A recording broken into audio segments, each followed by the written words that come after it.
Hi friends, தேவி கண்மணியின் YouTube சேனலுக்கு உங்களை வரவேற்கிறோம்.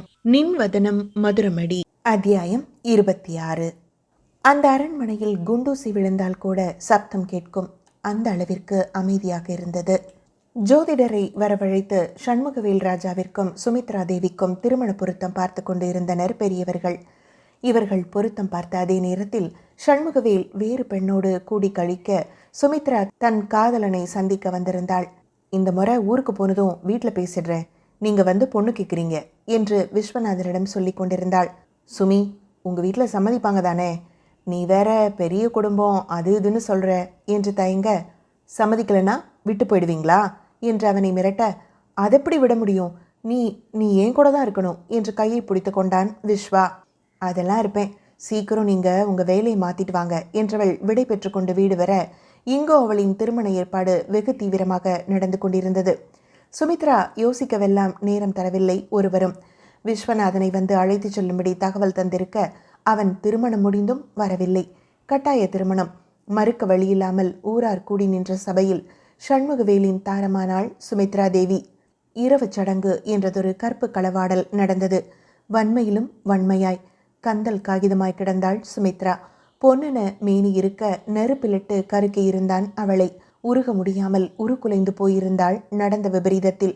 சம்மதம் கேட்காமலேயே சம்பிரதாய சடங்கு என்ற பெயரில் சல்லாபித்து அவளை சல்லடையாக துளைத்திருந்தான் அந்த கயவன். சண்முகவேலின் கோரமுகம் ஒருவரும் அறியாமல் போய்விட சுமித்ராவோ வாயிருந்தும் ஊமையாகி போனாள். ஏதேனும் மறுப்பு தெரிவித்தால் குத்தி கிழித்தான் வார்த்தைகளால். அவனுக்கு அவள் காதல் பற்றியும் தெரிந்திருந்தது, காதலனையும் தெரிந்திருந்தது. மிரட்டினான். பெரியவர்கள் யாரும் உயிரோடு இருக்க முடியாதன. இப்போது போல ஸ்மார்ட் போன் இருந்திருந்தால் இதையெல்லாம் படம் பிடித்து ஆதாரமாக காட்டியிருப்பாள். வீட்டு தொலைபேசி மட்டுமே உபயோகத்தில் இருக்கும் நிலையில் என்ன செய்வாள்? 2 வாரங்கள் கடந்து பெற்றவள் மகளுக்கு எண்ணெய் வைத்து குளிப்பாட்டுகையில் கண்டுவிட்டாள் கயவன் ஏற்படுத்திய காயங்களை. என்னடி இது? பதறிப்போனாள் அன்னையவள். உங்க மருமகனோட அன்பு பரிசுமா, ராஜாவின் பொற்காசு என்றாள் விரக்தியாக. ஏதும் சண்டையில இப்படி முரட்டுத்தனமா நடந்துக்கிட்டாரா? அப்போதும் நம்ப இயலாமல் மகளிடம் விசாரிக்க மருமகனின் கொடூர குணமெல்லாம் வெளியே வந்தது சுமித்ராவின் வாயால். எப்படி இதை தடுப்பது என்று இருவருக்கும் தெரியவில்லை. மோகம் 30 நாள், ஆசை 60 நாள் என்பது போல அடங்கி விடுவான் என்று எதிர்பார்த்தனர். ஆனால் கட்டிலில் மூர்க்கங்களின் முழு உருவமாக இருந்தான் அவன். மற்ற நேரத்தில் அவனை போன்ற அன்பாளன் எவரும் இல்லை என்பது போல இருந்தான். இதுக்கு மேல இங்கிருந்தா செத்து போயிடுவேன் என்று மிரட்டி தன் பெற்றோருடன் கிளம்பிவிட்டாள் சுமித்ரா. சண்முகவேல் அந்த நேரம் பார்த்து ஊரில் இல்லை, வெளியே சென்றிருந்தான். அவனின் பெற்றோரோ அவனது மறுபக்கத்தை கண்டு விக்கித்து நின்றனர். சுமித்ரா போய்விட்டாள். ஆனால் மீண்டும் சண்முகவேலிடம் சேர்ப்பது போல மகளன் வந்து அவள் உணரும் முன்பே சுமித்ராவின் கருவறையில் தங்கிவிட்டான். மன அழுத்தத்தில் இருந்தவளுக்கு கரு வளர்ந்தது கூட தெரியவில்லை. மாதவிடாய் பற்றிய எண்ணமும் இல்லை. பெற்ற தாயோ மாதா மாதம் ஒதுங்கி இருப்பாள் என நினைத்து கொண்டார். இப்படி ரூமுக்குள்ளவே கடந்தா என்னதான் ஆறுது? சுமி, வெளியே வாமா என அன்பாய் கடிந்து வெளியே வரவழைக்க வளர்பிறையாக வளர்ந்து நின்ற வயிறு சங்கதி பேசியது. சுமி, மாசமா இருக்கியா? பதறிப்போய் வயிற்றில் கை வைக்க அப்போதுதான் அவளின் உடலமைப்பை கவனித்தாள் சுமித்ரா. வழக்கமாய் கர்ப்பிணி பெண்ணுக்கு வரும் மசக்கை, மயக்கம், வாந்தி என்ற எந்த உபாதையும் இல்லை அவளுக்கு. அதனால் அவளுக்கே தெரியவில்லை தன்னுள் நிகழ்ந்த மாற்றம். அந்த அளவிற்கு மனதளவில் பாதிக்கப்பட்டு மன அழுத்தத்தில் இருந்திருந்தாள் சுமித்ரா. மருத்துவரிடம் காட்ட அவரோ 5 மாதம் என்று உறுதி செய்திருந்தார். சண்முகவேலின் பெற்றோருக்கு மகிழ்ச்சியாக இருந்தாலும் வாழ முடியாது என்று கூறும் மருமகளை மீண்டும் எப்படி வீட்டிற்கு அழைப்பது என்ற தயக்கத்தில் இருந்தனர். சுமித்ராவின் அம்மாவும் கருவை கலைப்பதில் உறுதியாக இருக்க மருத்துவரோ 5 மாதத்திற்கு மேல் ஒன்றும் செய்ய இயலாது என்று கூறிவிட திகைத்து போயிருந்தனர் சுமித்ராவின் வீட்டில். குழந்தை பெற்று தன்னிடம் தந்து விடுமாறு சண்முகவேலின் தந்தை கூற வேறு வழியின்றி அதற்கு சம்மதித்தனர். குழந்தையின் வரவில் சண்முகவேலின் நடத்தையில் ஏதேனும் மாற்றம் ஏற்படுமா என்று கேட்க ஜோதிடரோ மிகப்பெரிய அதிர்ச்சியை அவர்களுக்கு அளித்தார். குழந்தை பிறக்கிறதெல்லாம் ஒரு பிரச்சனையும் இல்லை, ஆண் வாரிசு தான். ஆனா குழந்தைக்கும் அப்பாவுக்கும் ஆகாது. அவன் பிறந்து வளர நேரம் ராஜாவுக்கு கிரகம் சரியில்லை, பார்த்துக்கோங்க என்றார். எதுவும் பரிகாரம் இல்லையா ஜோசியரே என்று கேட்க, ஒரு 5 வருஷம் தகப்பன் கிட்ட பிள்ளை இல்லாம இருந்தா அப்புறம் அவங்க குடும்பமா வாழ வாய்ப்பு இருக்கு. அடுத்தடுத்து பிள்ளைகள் பிறக்கும்போது கிரக நிலை மாறலாம், அப்போ எல்லாம் சரியாயிடும் என்றார். அம்மாவும் பிள்ளையும் சேர்ந்து இருக்கலாம் தானே என கேட்க, அதெல்லாம் இருக்கலாம், தகப்பன் கூட தான் இருக்கக்கூடாது, அதுவும் 5 வருஷம்தான், அப்புறம் சேர்ந்து இருக்கலாம் என்று சொல்ல சரி என்று அவரை அனுப்பி வைத்தனர். நாட்கள் அதன் போக்கில் நகர சுமித்ராவோ 8 மாதத்தில் குழந்தை பெற்று எண்ணி 2 நாட்கள் தாய்ப்பால் தந்தவள் குழந்தையை தூக்கி சண்முகவேலின் தாயிடம் கொடுத்து விட்டு செல்ல, இந்த பிஞ்சு முகத்தை பார்த்தாவது இங்க இருக்கக்கூடாதம்மா, என் மகன் கூட வாழுன்னு சொல்லல, இவனுக்கு அம்மாவா இருன்னு சொல்றேம்மா என்றார் கெஞ்சுதலாக. பெத்து தர சொன்னீங்க, தந்துட்டேன், இதுக்கு மேல என்னை வற்புறுத்தாதீங்க. இந்த புள்ளைய பார்த்தா கூட உங்க மகன் பண்ண கொடுமைதான் நினைவுக்கு வருது. அந்த கோபத்துல இதை ஏதாவது செஞ்சிட போறேன்.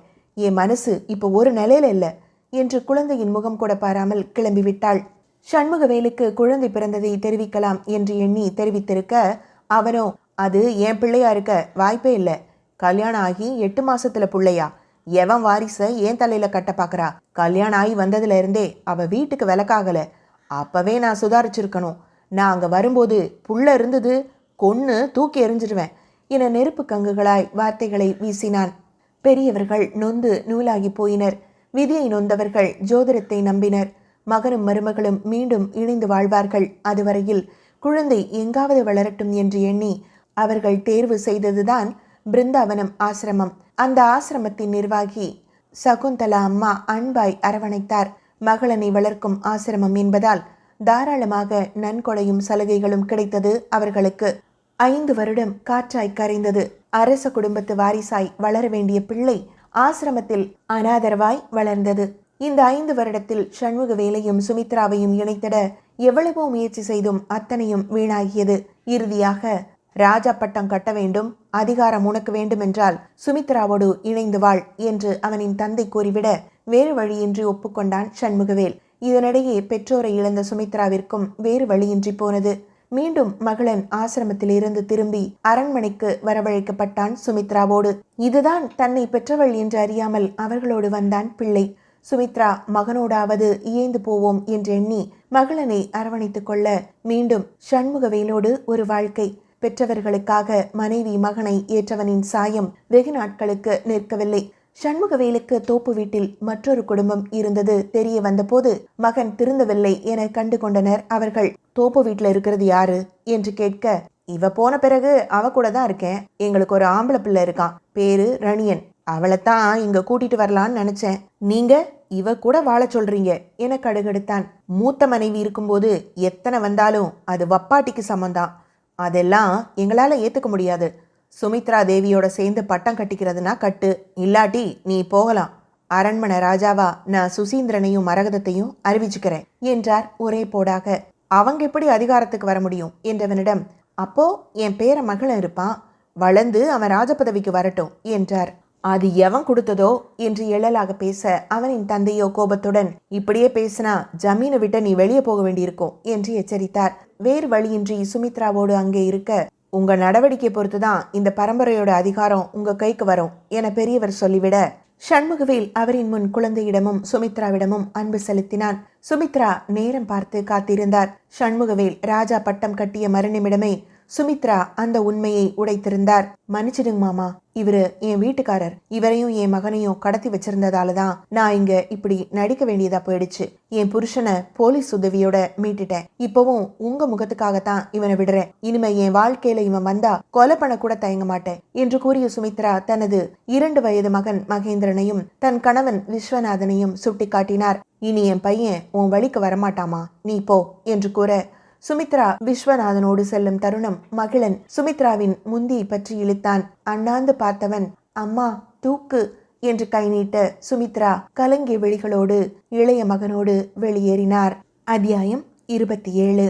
5 வயசு பிறகா பிருந்தாவனத்துல ஒவ்வொரு குழந்தையா வரும், ஒவ்வொரு குழந்தையா தத்தெடுத்தும் போவாங்க. அப்படி போகும்போது அந்த பசங்க புது ட்ரெஸ் போடுவாங்க, அது மட்டும் நினைவிருக்கு. அது போல ஒரு நாள் எனக்கும் போட்டு விட்டாங்க. என்னோட அம்மா அப்பா வர போறதா சகுந்தலா அம்மா சொன்னாங்க. ஒரே கொண்டாட்டம் எனக்கு. புது ட்ரெஸ் போட்டு எல்லார்கிட்டையும் காட்டினேன். வீட்டுக்கு வந்த பிறகும் தாத்தா பாட்டி அம்மா அப்பான்னு எல்லாரும் பாசமழையா பொழிஞ்சாங்க. அம்மா ஊட்டி விட்டாங்க, அப்பா விளையாட்டு காட்டினாரு, தாத்தா கதை சொன்னார், பாட்டி மடியில தூங்க வச்சாங்க. எல்லாம் ஒரு 6 மாசம் மட்டும்தான் பிறகா. அப்புறம் அம்மா இன்னொரு பையனை தூக்கி வச்சுக்கிட்டாங்க. அதுதான் மகேன் என்னை தூக்க சொல்லி கேட்டேன். விட்டுட்டு போனவங்க திரும்ப வரல. அப்பா வெறுப்பா பாக்குறாரு. கோபத்துல அன்னைக்கு அடிச்ச அடி அப்பப்பா என்று அப்போது வலிப்பது போல முகத்தை சுருக்கி காட்டினான். மகிழா என்று அரவணைத்துக் கொண்டாள் வதனி. அந்த 6 மாசம் நல்லா இருந்தேன் பிருகா. அம்மா விட்டு போன அடுத்த நாள்ல இருந்து தனியா ஒரு ரூம்ல படுக்க. அப்பா தன்னோட வச்சுக்கிறதா கூட்டிட்டு போய் சித்திரவதை பண்ணாரு. தூங்கிட்டு இருப்பேன். திடீர்னு யாரோ கிள்ளுவாங்க, அடிப்பாங்க. தோ இந்த தழும்ப பாரு, அந்த ஆளு சிகரெட்ல சுட்டுட்டான். அம்மானு கத்த முன்ன வாயை போத்திடுவான். அழுது அழுது ஓஞ்சு போய் தூங்கிடுவேனா பாட்டி சொன்னாங்க. சில விஷயம் ஞாபகம் இருக்கு பிருகா. அந்த ஆளு இருட்டில் பயமுறுத்தினது, சிகரெட்ல சுட்டதுன்னு நிறைய. நானா இங்கிருந்து போயிடணும்னு நிறைய செஞ்சான். ஆசிரமத்துல அனாதைய வளர்ந்தப்ப கூட நான் தனிமையை அனுபவிச்சதில்ல. எல்லார் கூடவும் தூங்குவேன், சாப்பிடுவேன், விளையாடுவேன். ஆனா இங்க இவ்வளோ பெரிய வீட்டில் தனியா இருந்தேன். பாட்டி கூட தான் தூங்கிட்டு இருப்பேனா. திடீர்னு பார்த்தா யாரும் இல்லாத ஸ்டோர் ரூம்ல கிடப்பேனா. பயம் பயம், மனசு முழுக்க பயந்தா இருந்துச்சு. என் வாழ்க்கையை நரகமாக்கினவங்களை நான் ஏன் மன்னிக்கணும்? நான் ஏன் சும்மா விடணும்? இவ்வளவு நடந்தும் சுமித்ரா என்னன்னு கூட கேட்கல. நானா இவங்களை பெத்துக்க சொன்னேன்? அவங்கள எல்லாம் பார்க்க கூட பிடிக்கல எனக்கு. ஆனாலும் அவங்க என் அம்மா. அது மட்டும்தான் நான் அவங்கள பாதுகாக்கிற ஒரே காரணம். குரலில் அத்தனை வெறுமை அப்பி கிடந்தது மகளனுக்கு. சண்முகவேல் தாத்தா பாட்டிக்கு தெரியாம அத்தனை கொடுமை செஞ்சான். அடிப்பான், உதப்பான். என் கண்ணு முன்னாடியே இன்னொரு பொண்ணு கூட இருக்க ட்ரை பண்ணியிருக்கான். எல்லாம் தாங்கினா சாக மட்டும் நினைக்கவே இல்லை பிருகா. ஏன் சாகணும்? இதையெல்லாம் தெரிஞ்சுக்கிட்ட தாத்தா கூடவே இருந்தார். இத்தனை கொடுமையை அனுபவிச்ச என்ன முரடனாக்க விடாம அறிவை கத்து தந்தார். படிப்புல என் கவனத்தை திசை திருப்பினார். நல்லா படிச்சேன். தற்காப்பு கலை அது இதுன்னு எனக்கு தெரியாத எதுவுமே இருக்கக்கூடாதுன்னு எல்லாம் கத்துக்கிட்டேன். என்னை நெருங்கவே பயப்படுற அளவுக்கு வளர்ந்து நின்னேன். தாத்தா மும்பையில கொண்டு போய் படிக்க வச்சார். இடையில சண்முகவேல் தொல்லை இல்லாம இருந்தது. எங்கேயோ போய் செத்துட்டான்னு நினைச்சேன். ஆனா அது இல்லை. அப்புறம் எங்க இருந்தான் அவன்? அத்தனை ஆத்திரம் வதனிக்கு. இருந்தான் உயிரை மட்டும் வச்சுக்கிட்டு. தாத்தாவுக்கு எந்த அளவுக்கு அதிகாரம் இருக்குன்றது அப்பதான் எனக்கு தெரிஞ்சது. சண்முகவேலை கடத்தி தோப்பு வீட்டு சுரங்கத்துல அடைச்சு வச்சிருந்தாரு. ஏன்னு கேட்டேன். உண்மை தெரியாத வரைக்கும் தான் நான் அவனுடைய அப்பா. இப்ப நான் இந்த அரண்மனையோட ராஜா. அப்போ இவனுக்கு தண்டனையும் நான் தான் தருவேன்னு சொல்லி அடைச்சு வச்சிருந்தார். கொன்னுடலான்னு சொன்னேன். தாத்தா மறுத்துட்டார். இவ்வளவு கொடுமை செஞ்சவன் சாகிறதாடா? உயிர் போயிட்டா இவன் செஞ்சதுக்கு தண்டனை? அப்படி கேட்டவர். எனக்கு கொல்லி போடுற உரிமை கூட இவனுக்கு கிடையாதுன்னு சொன்னவர் சுமித்ரா தேவிய இங்க குடி வச்சார். அவங்க வாழற வாழ்க்கைய இவன் பார்த்து பார்த்து நொந்து சாக வச்சார். ஒருவேளை சோறுதான் போடுவேன். 12 வயசு இருக்கும்னு நினைக்கிறேன். பாட்டி இறந்துட்டாங்க. அப்ப கூட சுமித்ரா கிட்ட தாத்தா கேட்டார். என்னை அழைச்சிட்டு போக சொல்லி. நான் கெஞ்சினேன். என்னை கூட்டிட்டு போங்கம்மான்னு அழுதேன். முடியவே முடியாதுன்னு சொல்லிட்டாங்க. விஸ்வா ஏத்துக்க மாட்டார் மாமான்னு சொல்லிட்டு போனவங்கள மகன் பிடிச்சுக்கிட்டான். அண்ணனை கூட்டிட்டு போகலாமான்னு அவன் சொன்னது இன்னும் என் காதுல கேட்டுட்டே இருக்கு. அதுக்கப்புறம்தான் மும்பையில கொண்டு போய் விட்டார் தாத்தா. அங்கதான் நாகலட்சுமி அறிமுகம் எனக்கு. நேர்மையான எஸ்ஐ அவங்க. நேர்மையில வருமானம் என்ன கிடைச்சிடும்? என்னை பாதுகாக்க தாத்தா நிறைய பணம் தந்தாங்க.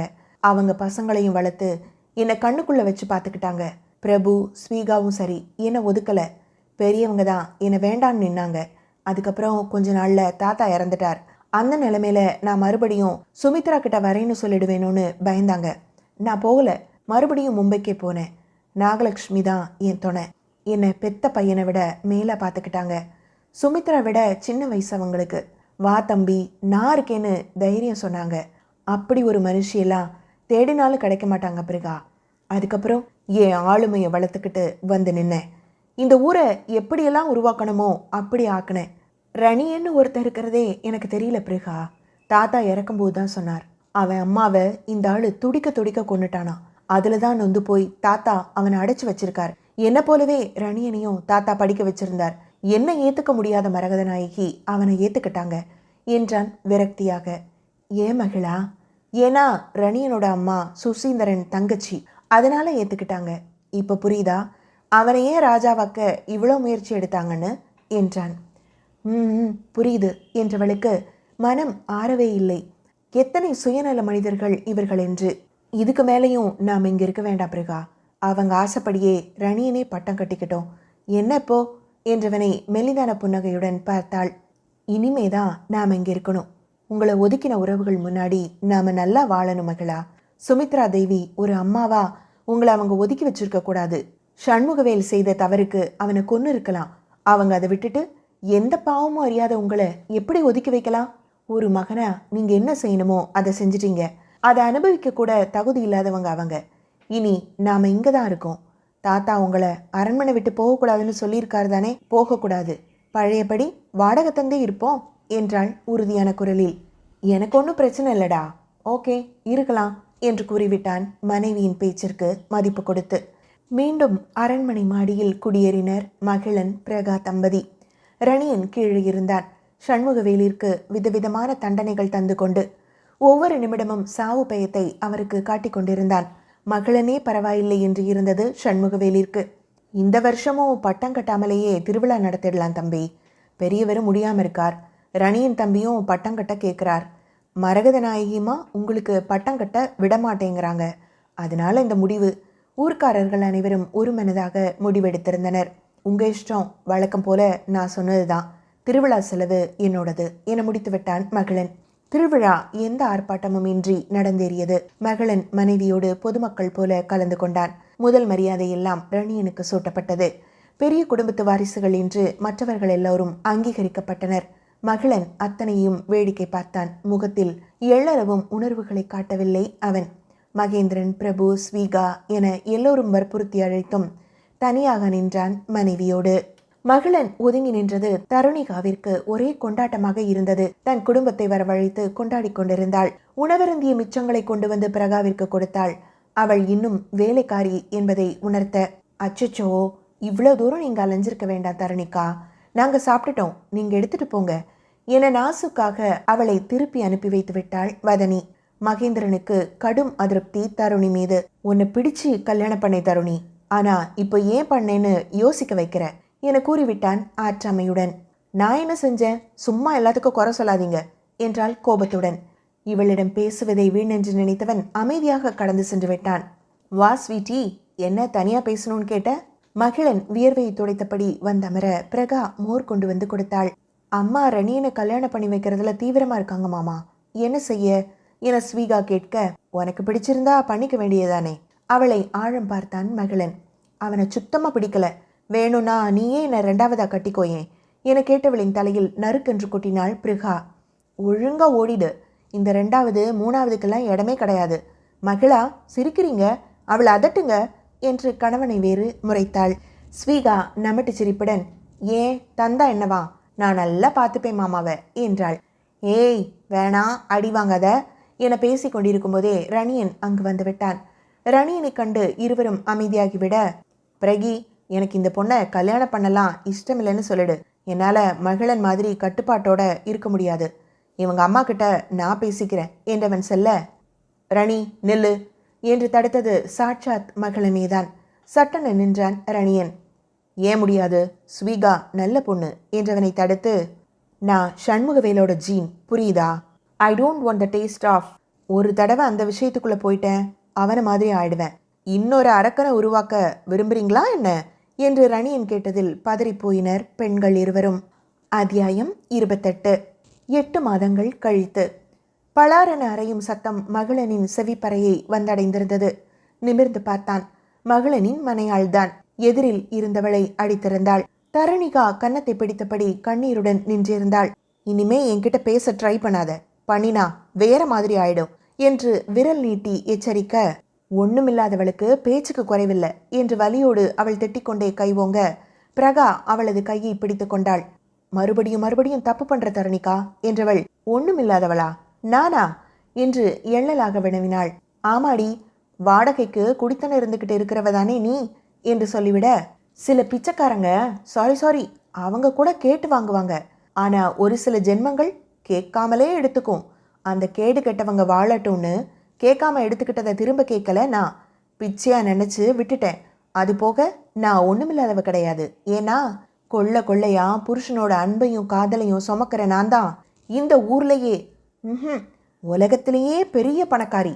எங்க காதலுக்கு கிடைச்ச அன்பு பரிசு என்று தன் வயிற்றை பார்வையால் வருடினாள். வாங்க மாமா போகலாம் என அவன் கைப்பிடித்து நடந்திட தருணி ஸ்தம்பித்து நின்றாள். குழந்தையின்மையால் மன அழுத்தத்தில் இருந்தவளை பரிசோதனைக்காக அழைத்து வந்திருந்தார் சுமித்ரா. பிறக்கும்போது பிறக்கட்டும் என சுமித்ரா அமைதி காக்க, என சுமித்ரா அமைதி காக்க பிரகாவின் கர்ப்பிணி தோற்றத்தில் வெகுவாய் குமைந்தவள் மாமியாரை அழைத்து கொண்டு வர இங்கே பிரகாவுடன் சந்திப்பு. அவளின் ஆற்றாமையும் இழப்பையும் தூண்டியிருக்க அவளிடம் பேசி அடி வாங்கி கொண்டாள் தருணி. மகிழனோ என்னடி பொசுக்குன்னு அடிச்சிட்ட வாய்ப்பிழந்து கேட்க, சிலருக்கு அடி உதவுறது போல அண்ணன் தம்பி கூட உதவாதுன்ற பழமொழிதான் சரி என்றாள் சத்தமாக. தன் நிறை மாத நிலவை விழிகளில் நிரப்பிக்கொண்டு அவளோடு நடந்தான் நிறைவாக. ராஜாவுக்கு ஏற்ற ராணிதான். சுமித்ரா இதை பார்த்துவிட்டு வேகமாக அவளிடம் வந்தார்.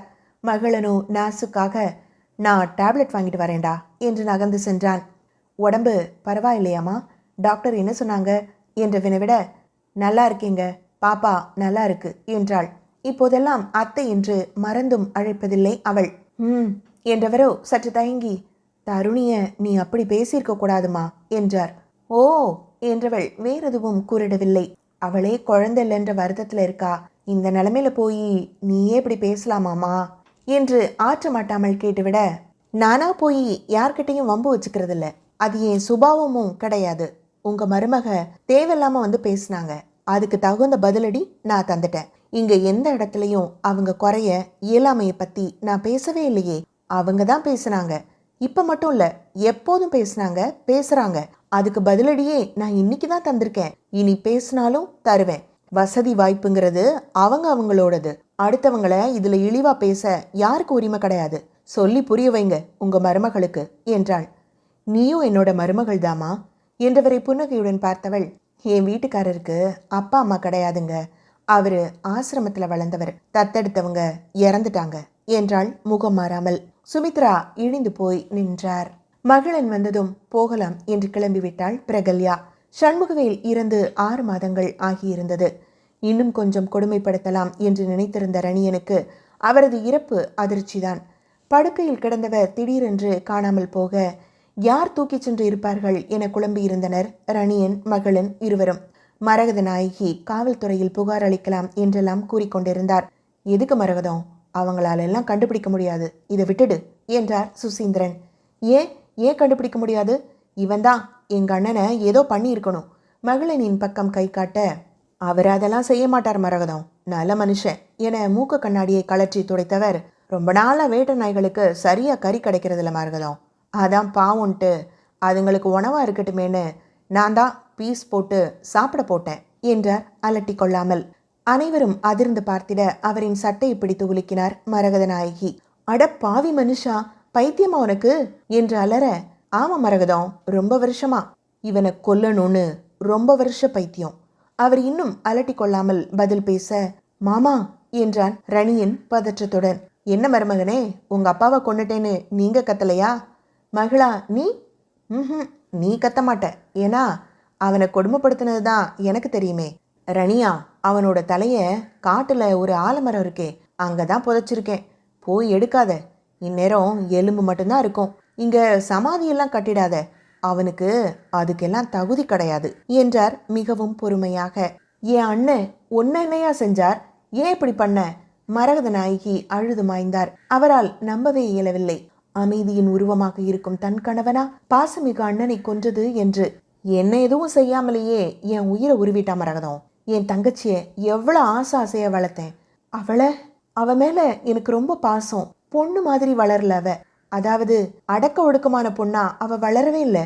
தைரியம், திமிர், ஜான்சி ராணி மாதிரி ஒரு குணம். அவளை கட்டிக்கவே பயந்தாங்க எங்க ஊர் பசங்க. அந்த அளவுக்கு ராணி மங்கம்மாவா வளம் வந்தவளை உங்க அண்ணன் அவன் பக்கம் இழுத்துட்டான். 2 பேருக்கும் காதல். சந்தோஷமா கல்யாணம் பண்ணி வச்சேன். அதுக்கப்புறம் தான் தெரிஞ்சது அவனோட உண்மையான குணம். என் தங்கச்சிய விலகி வந்துட சொன்னேன். பாவி பொண்ணு கேட்கவே இல்லை. அவனை பத்தி தெரியும் அண்ணா, நான் தான் அவனுக்கு சரியான ஆள், நீ கவலைப்படாத, நான் பாத்துக்கிறேன்னு சொன்னா. சொன்ன மாதிரியே அவ சண்முகவேலோட அதீத காம எண்ணத்தை அடக்கி ஆண்டா. 10 வருஷம் சண்முகவேல இன்னொரு பெண்ணோட நிழல கூட தீண்ட விடாம பாத்துக்கிட்டா. அவன் அப்படி இருந்தது அவனோட விசுவாசிகளுக்கு பிடிக்கல. ஏன்னா அது மூலமா அவங்க சம்பாதிச்சாங்க. என் தங்கச்சிய பத்தி தப்பு தப்பா சொல்லி அவளை கொலை செய்ய வச்சாங்க என்றவருக்கு கண்ணீர் நிற்காமல் வழிய ரணியனோ தன் அன்னை உயிரிழந்த தினத்தை நினைத்தான். இரத்தமும் சதையும் தன் முன் சடலமாய் கிடந்த அந்த நாளை மறக்க முடியாது அவனால். மாமா விடுங்க, அவரை தேற்ற முயன்றான் ரணியன். சொல்லணும் மருமகனே, தான் அண்ணன் தான் உலகத்திலேயே உத்தமன் நினைக்கிற இந்த பைத்தியக்காரிக்கு சொல்லணும். என் தங்கச்சிய கண்டமா வெட்டி போட்டிருந்தத சொல்லணும் மருமகனே, சொல்லணும். அன்னையிலிருந்து இது நாள் வர தவம் போல வாழ்ந்த எனக்கு இன்னைக்கு தான் மோட்சம் கிடைச்சிருக்குன்னு சொல்லணும். ஒரு கோழையா பயந்து நின்னா கொலைக்காரனா மாற காரணமா இருந்த அவனை பத்தி சொல்லணும் மருமகனே. உன் அண்ணன் ஒரு காம கொடுறேன், அவன் ஒரு அரக்கன்னு சொல்லணும். அவனால எத்தனை பேர் நிம்மதி இழந்தாங்கன்னு சொல்லணும் மருமகனே என்றார் படபடவென்று. மரகத நாயகிக்கு நெஞ்சு அடைப்பது போல் இருந்தது. தன் கண் முன்னால் தன் அண்ணனின் குணங்கள் எல்லாம் எடுத்து காட்டப்படுவதை ஜீரணிக்க முடியவில்லை அவரால். தன் கணவர் ஒருபோதும் பொய் சொல்லக்கூடியவர் இல்லை என்று அவர் அறிந்ததே. போலீஸை வர சொல்லியிருக்கேன் மருமகனே, ஒரு 6-7 வருஷம் தண்டனை கிடைக்குமா, இல்ல ஆயுள் தூக்கு இது மாதிரி தருவாங்களா என கேட்க பிரபுவும் ஸ்வீகாவும் உடைந்து அழுதனர். ஏற்கனவே செத்து போனவனை கொன்னா தண்டனை கிடையாது மாமா என்ற ரணியன் மகளனை பார்த்து, நீ வளர்ந்த ஆசிரமத்து பேர் என்ன என்று வினவினான். பிருந்தாவனம் என்றான் மெல்லிதான புன்னகையுடன். உங்களை குடும்பத்தில இருந்து பிரிக்கிறேன்னு நினைக்க வேண்டாம் மாமா, பிருந்தாவனம் போங்க, மன நிம்மதி கிடைக்கும், கொஞ்சம் மாசம் கழிச்சு வரலாம் என்றதும் சம்மதித்து விட்டார் சுசீந்திரன். பிரபுவும் ஸ்வீகாவும் மரகத நாயகியை அழைத்து கொண்டு சிங்கப்பூர் சென்று விட்டனர். அதன் பிறகு ரணியனும் அங்கில்லை. சுமித்ரா தேவி தன் குடும்பத்தினருடன் அரண்மனையில் வசிக்க மகளன் வழக்கம் போல மாடியில் தங்கிக் கொண்டான். விஸ்வநாதன் மகளனிடம் தங்களோடு இருக்கும்படி கேட்டபோது கிடைக்காத எதுவும் இப்ப தேவையில்ல. அது அம்மா அன்பு பாசம் எதுவா இருந்தாலும் சரி, என் கடமையை நான் செஞ்சுட்டேன். ஒரு மகனா ஒரு தாயா அவங்க தவறிட்டாங்க, அதை திரும்ப வாங்க எனக்கு மனம் இல்லை என்று கூறிவிட்டான். விஸ்வநாதனோ, தப்பு என்னோடதுதான் மகளா. அந்த நேரத்துல சண்முகவேல் எங்க காதல பிரிச்சு அளவுக்கு அதிகமான தண்டனையை தந்துட்டான். சுமித்ராவுக்கு உன்னை விட்டு வர எண்ணம் இல்ல, சூழ்நிலை அப்படி அமைஞ்சிடுச்சு என்றார் வருத்தமாக. இத இப்ப பேசணும்னு எந்த அவசியமும் இல்லைங்க.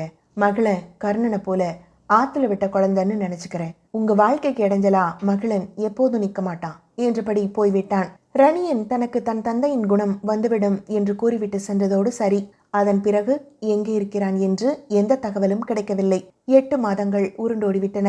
பிரகாவை நாகலட்சுமி தான் கவனித்துக் கொண்டார். அவ்வப்போது அவள் பெரியம்மாவும் வந்து செல்ல கிங்கரா என்ற அழைப்பு இப்போது முற்றிலுமாய் தொலைந்து போயிருந்தது.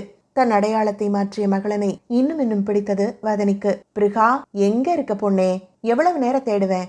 மேல் மாடியிலிருந்து மகளனின் சத்தம் கேட்க சுமித்ரா வெளியே வந்து பார்த்தார். புரூஸ்லி, கையில சிக்கன அடிச்சிடு வேண்டி, எங்க போன நீ என்றபடி தேட மகேந்திரன் மாடிக்கு ஏறிவிட்டான். என்னன்னாச்சு, அண்ணி எங்க என கேட்க வீட்டுலதான் இருந்தா. குழப்பம் மேலோங்க அவளை தேடினான். அத்தியாயம் 29. பிரகாவை காணவில்லை என்று அனைவரும் தேட பிரகல்யா வெளியிலிருந்து வந்து கொண்டிருந்தாள். தம்பி, பாப்பா வந்துடுச்சு, நாகலட்சுமி அழைக்கவும் விரைந்து ஓடி வந்தான் மகளன். எங்கடி போன?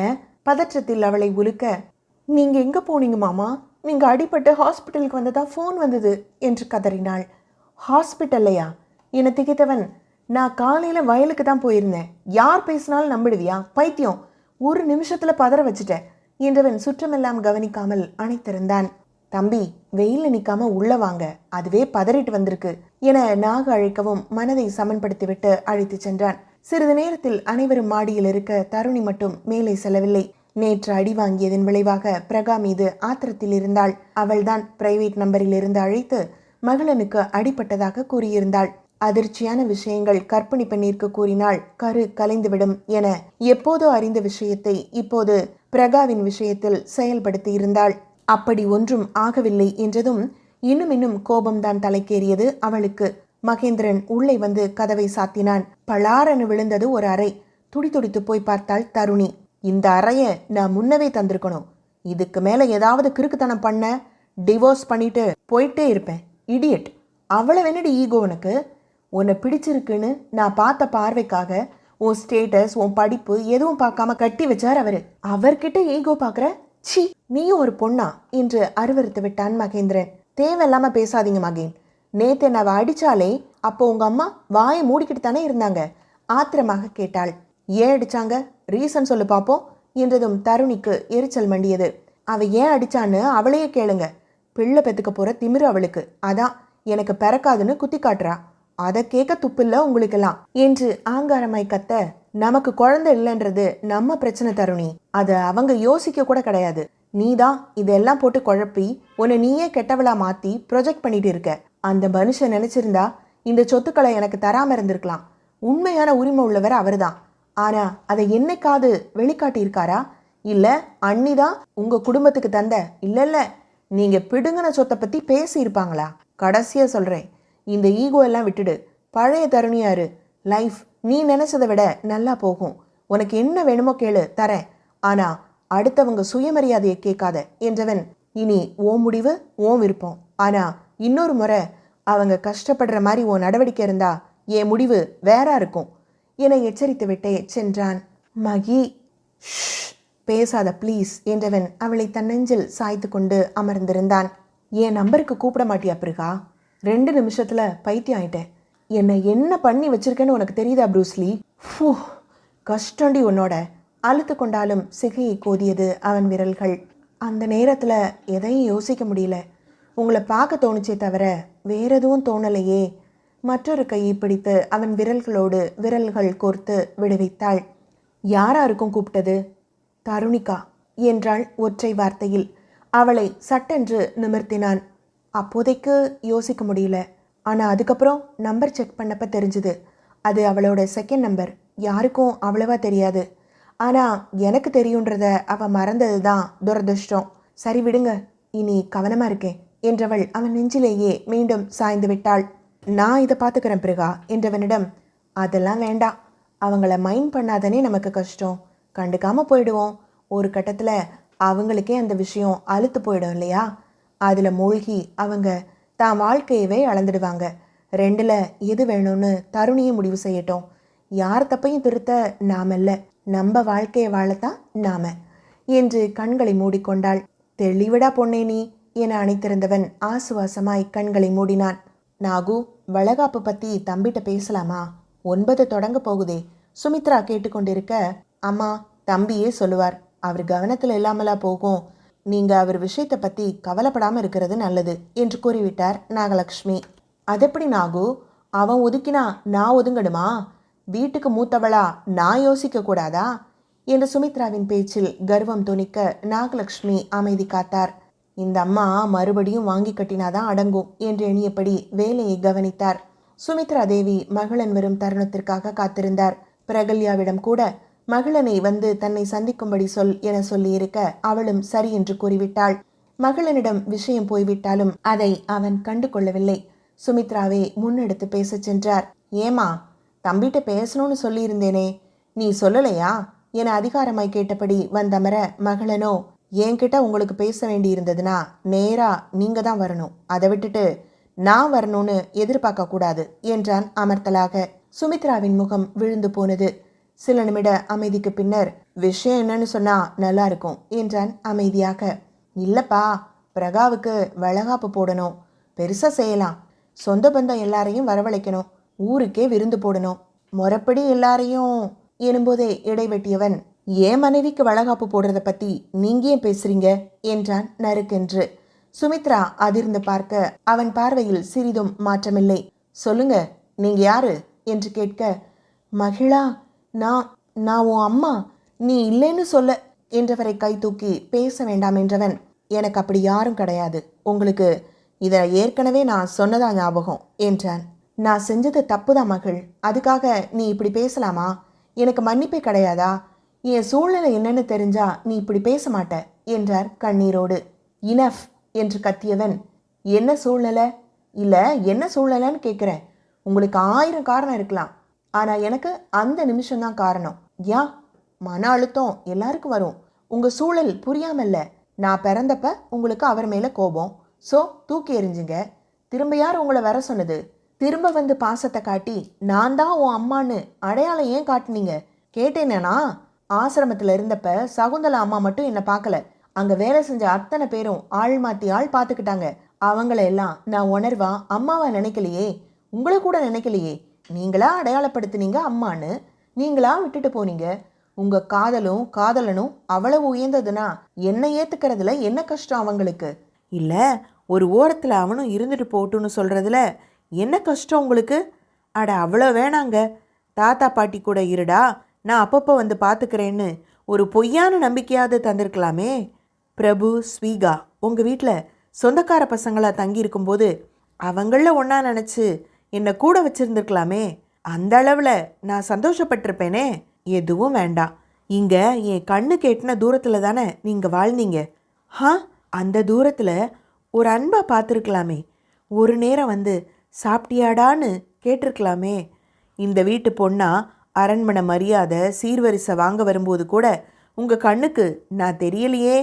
உங்களை இத்தனை வருஷமா சண்முகவேல் கிட்ட இருந்து காப்பாத்திருக்கேன்னு தெரியவும் உங்களுக்கு பாசம் வருதுல்ல. காரணத்தோட வர்ற பாசம் எனக்கு அதுக்கு என்றான் ஆத்திரமாக.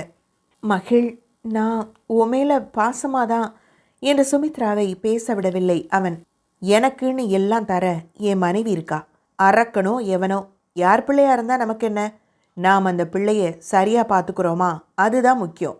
நாம் வளர்க்குறதுல அவன் சரியா வளரணும்னு வளர்த்தாங்களே நாகலட்சுமி, அவங்க தான் என் அம்மா. போதுமா உங்க கேள்விக்கான பதில் என்றதும் சுமித்ராவிற்கு மனம் தாழவில்லை. அப்புறம் எதுக்கடா என்ன பாதுகாத்த? விட வேண்டியதானே? ஆற்ற மாட்டாமல் கேட்டு வைக்க, எல்லாரும் சுமித்ரா தேவி போல இருக்க முடியாதே.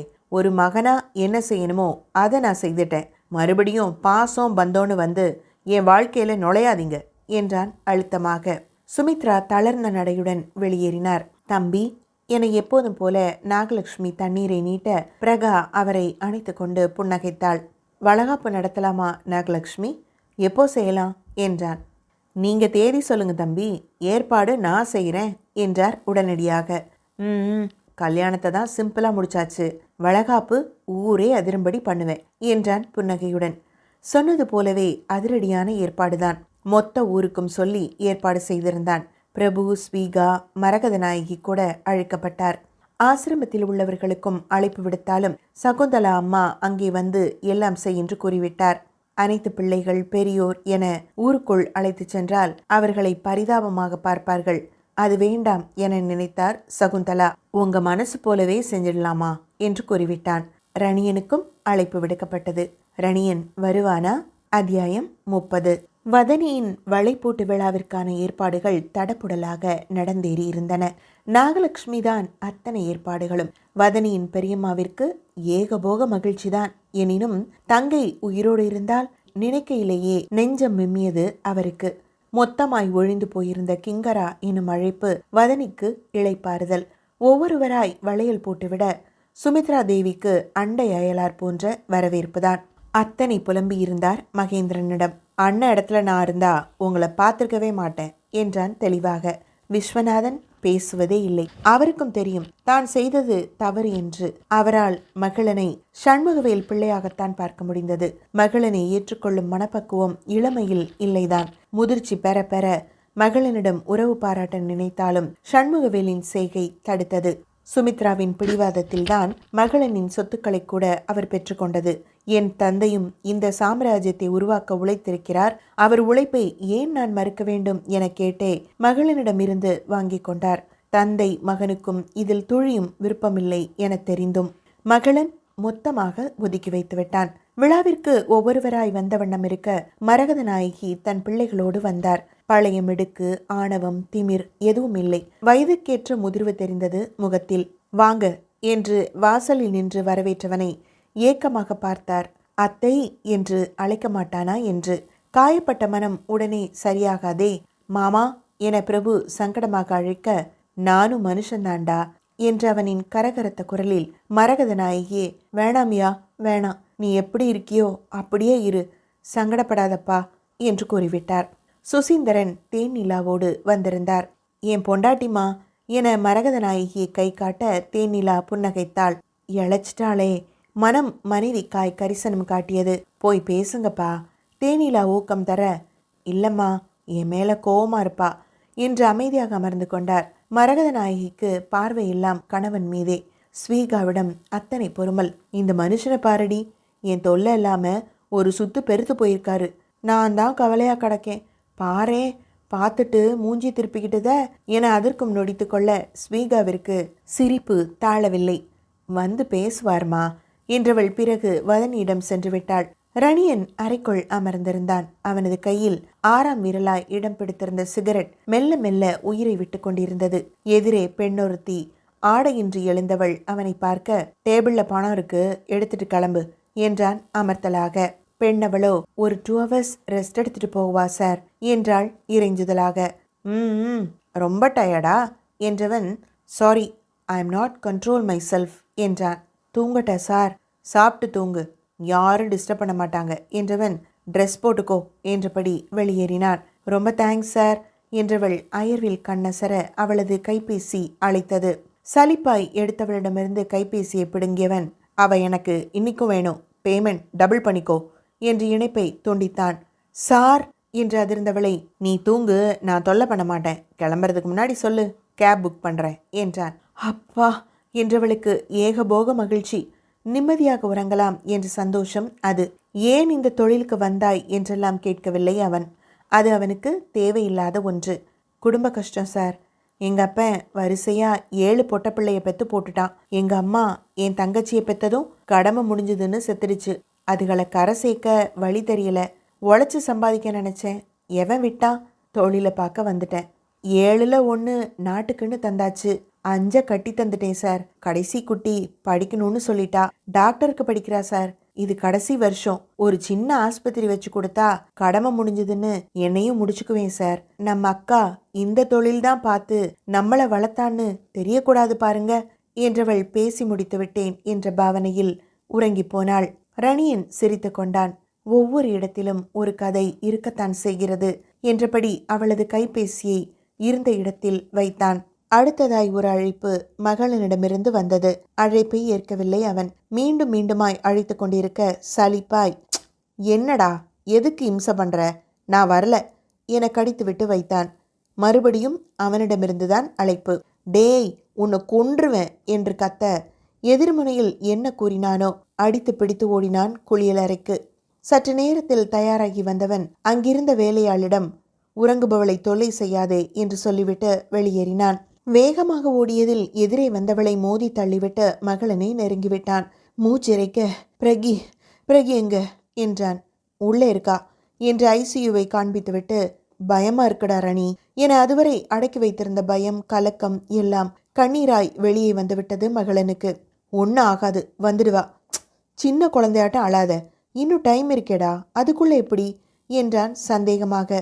கொஞ்ச நேரம் எதுவும் கேட்காதேயே என்றவன் ரணியன் அணைப்பிலிருந்து வெளியே வரவில்லை. இன்னும் சிவப்பு விளக்குதான் எரிந்து கொண்டிருந்தது. மகள் என்று சுமித்ரா வரவும், டேய் அவங்கள போக சொல்லு, நிஜமா என்ன பண்ணுவேன்னு தெரியாது என்றான் கோபத்துடன். நான் வரல என்றவர் வேகமாக அங்கிருந்து சென்றார் கண்ணீருடன். ப்ரூஸ்லி, என்னை விட்டு போயிடுவியா? மனம் உள்ளூர கதறிக்கொண்டிருந்தது மகளனுக்கு. பிரகிமா, என்னாச்சு உனக்கு? ரணியன் குழம்பிக் கொண்டிருந்தான். மகேந்திரன் அறக்க பறக்க ஓடி வந்தவன், அவளை அரெஸ்ட் பண்ணிட்டாங்கண்ணா, அண்ணி நல்லா இருக்காங்களா என்று பதற்றத்துடன் கேட்க, இன்னும் யாரும் வெளியே வரல, இன்னும் ரெட் லைட் எரியுது என்றவன் தன்னை கட்டுப்படுத்தி நின்றிருந்தான். எல்லாம் ஏன் தப்பு தான் என அரற்றிய மகேந்திரனை வேறு கட்டுக்குள் கொண்டு வர இயலவில்லை. டேய் என்னடா, யாராவது சொல்லி தொலைங்க என்று ரணியன் கத்திட, இது ஹாஸ்பிட்டல், எதுக்கு கத்துறீங்க? சைலண்டா இருந்தா நில்லுங்க, இல்ல கெட் லாஸ்ட். வரும்போது ஏதோ ரேஸ்ல ஓடி வர மாதிரி வரீங்க என இளம்பெண் ஒருத்தி சத்தமிட்டாள். வெண்மை நிற கோட் அவளது உடலை போர்த்தி இருக்க, கழுத்தில் இருந்த ஸ்டெத்தஸ்கோப் அவளை மருத்துவர் என காட்டியது. இப்ப நீங்க என்ன பண்றீங்களா என்றதும் அவள் ரணியனை முறைத்துவிட்டு, இடியட் என்று முணுமுணுத்தபடி ஐசியூவிற்குள் சென்றாள். இதனடா அரைக்காப்படி மாதிரி இருக்கா, இது டாக்டரா என்று நினைத்து கொண்டான் ரணியன். மீண்டும் கவனத்தை மகனிடத்தில் வைக்க, பேசிக்கலான்னா என்றான் அமைதியாக. உள்ளே சென்ற பெண்ணவள் மீண்டும் வெளியே வந்தாள். பி நெகட்டிவ் பிளட் தேவைப்படுது, ஹாஸ்பிட்டலில் இல்லை, பிளட் பேங்க்ல அரேஞ்ச் பண்ணுறீங்களா? இல்லை உங்களில் யாராச்சும் அந்த குரூப் இருந்தால் கொடுங்க, இட்ஸ் எமர்ஜென்சி, ஏற்கனவே சொல்லியிருந்தோமே என்றதும் மகளன் ரணியனை பார்க்க அவன் தலையில் கை வைத்து அமர்ந்து விட்டான். என்னடா? மகளன் சலிக்க, காட், ட்ரிங்க் பண்ணி தொலைச்சிட்டேன் என்றான் தன்னையே நிந்தித்தபடி. அவனை எரிக்கும் பார்வை பார்த்த மருத்துவரோ, எமர்ஜென்சி, சீக்கிரம், உள்ள 3 உயிர் அல்லாடிட்டு இருக்கு என்றாள் கோபமாய். மகளன் யாரிடமாவது கேட்கலாம் என அலைபேசியை எடுத்துக்கொண்டு நகர, நான் அரேஞ்ச் பண்றேன், I am sorry, please go ahead என்ற ரணியன் யாரை கேட்கலாம் என்று யோசிக்கையிலேயே ஸ்வீகாவும் பிரபுவும் வந்துவிட்டனர். மகேந்திரன் விஷயத்தை கூறவுமே, நான் அந்த குரூப் தான், நான் தரேன் என ஸ்வீகா சொல்ல உடனேயே அவளை அழைத்து சென்று விட்டனர். நிமிடங்கள் மணித்துளியாய் வடிவெடுக்க நல்ல செய்திதான் வந்த பாடில்லை. ரணியனுக்கு வேறு மனம் ஒரு நிலையில் இல்லை. கை நடுங்கியது. சிகரெட் இல்லாவிட்டால் மது வேண்டும் என்று மூளை கட்டளையிட்டது. பட்டன் எழுந்து கொண்டான். அங்குமிங்கும் நடந்தே களைத்தான். ஒரு விதமான பதற்றம் அவனை ஆட்டுவிக்க ஊஃப் என்று காற்றை ஊதி தன்னை கட்டுப்படுத்த முயற்சித்துக் கொண்டிருந்தான். என்னன்னா? மகேன் அவன் பரபரப்பு கண்டு வாய்விட்டே கேட்டுவிட்டான். முடியலடா, ஐ நீட் சிகரெட், இல்லாட்டி ஆல்கோஹால் வேணும். It's irritating man. எவ்வளோ நேரம் ஆகும்? கடுகடுத்தான். சரி, வெளியில போயிட்டு வாங்க, பிரபு கூட்டிட்டு போ என்று மகேன் அவன் நிலையை கண்டு சொல்லிவிட, நோ பிரகி ஃபர்ஸ்ட், அவளை பார்க்கணும். பிரகி இல்ல பார்க்கணும் baby, I want to see first Pragi என்று புலம்பி தள்ளினான். மகளன் ஸ்வீகாவோடு வந்தவன் ஐசியூவை பார்த்திட, வந்துடுவாங்கண்ணா, ப்ளீஸ் அமைதியா இருங்க என்று மகன் தான் இருவரையும் தேற்றிக் கொண்டிருந்தான். மரகத நாயகி சுசீந்திரனின் கையை பிடித்தபடி அமர்ந்தவர் கண்ணை மூடி வேண்டிக் கொண்டிருந்தார். பிரகாவின் பெரியம்மா மகள் பத்திரமாக திரும்பி வர வேண்டும் என்ற வேண்டுதலோடு அங்கிருந்த கோவிலில் சென்று அமர்ந்து விட்டார். தருணியின் வீட்டில் யாராவது வந்தால் அங்கேயே போலீசில் புகார் அளிப்பேன் என்று எச்சரித்துவிட்டே வந்திருந்தார். அவர்களுக்கு வரும் தைரியமும் இல்லை தருணி செய்த வேலைக்கு. எங்கே தங்களையும் சிறையில் தள்ளிவிடுவார்களோ என்று பயந்து போயினர். தருணியை மகேந்திரனே இன்ஸ்பெக்டரை வரவழைத்து பிடித்து கொடுத்திருந்தான். ஐசியூவில் இருந்து கொண்டிருந்த சிவப்பு விளக்கு அணைந்தது. அந்த பெண்ணும் ஒரு செவிலியும் முகம் நிறைந்த புன்னகையுடன் குழந்தைகளுடன் வெளியே வந்தனர். மகளன் பிருகா எனவும் ரணியன் பிரகி எனவும் கேள்வியாக பார்க்க, நல்லா இருக்காங்க, ஸ்டிச்சிங் பண்ணிட்டு தான் வேற ரூம் மாத்துவோம், ஒரு கேர்ள் ஒரு பாய் என்று காட்ட, ரணியின் கை தன்னை போல குழந்தையை வாங்க நீண்டது. அந்த மருத்துவரோ அவனுக்கு தர மறுத்து குழந்தையை உள்ளிழுத்து கொண்டார் கோபத்துடன். யூ இடியட் என்று கோபத்துடன் முறைத்தான் ரணியன்.